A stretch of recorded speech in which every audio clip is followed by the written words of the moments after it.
Next, assign project scoring.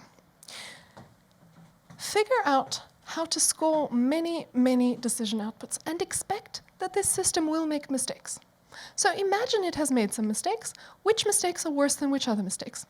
And this is about lots of outcomes. You're not going to use machine learning to just make 10 decisions for you. We're talking hundreds, thousands, millions, billions, that sort of scale.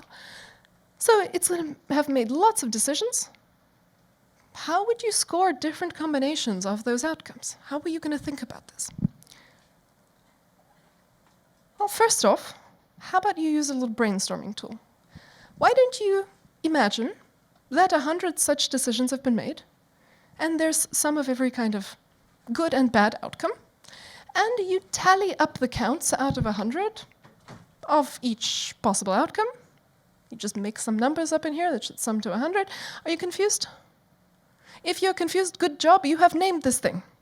Its name is a confusion matrix.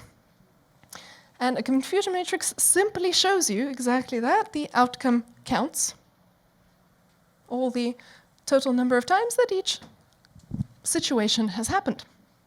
And you're going to use this for brainstorming. Confusion matrix, what a cool name. And then you realize it's just this? Like, seriously? Just a 2x2 table of what happened versus what should have happened? And then you realize that this is all of machine learning. The names are just so fancy. And then when you look at what's under the hood, you're like, are you kidding me? I was intimidated for years by this.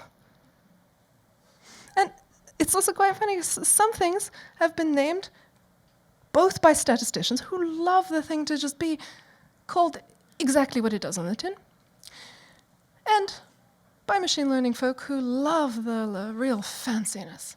You can kind of even tell who did the naming, just from the name. Confusion matrix, neural network, artificial intelligence. Maximal margin classifier. Anyway, yeah, actually, if statisticians had named machine learning, we probably would just have named it thing labeling with examples. And can you imagine the industry getting all excited about, like, today the new hot thing in the industry is thing labeling with examples. Let's all go to a conference on thing labeling with examples. It sold out in 11 minutes. Machine learning. Anyways, grumpy statistician right here.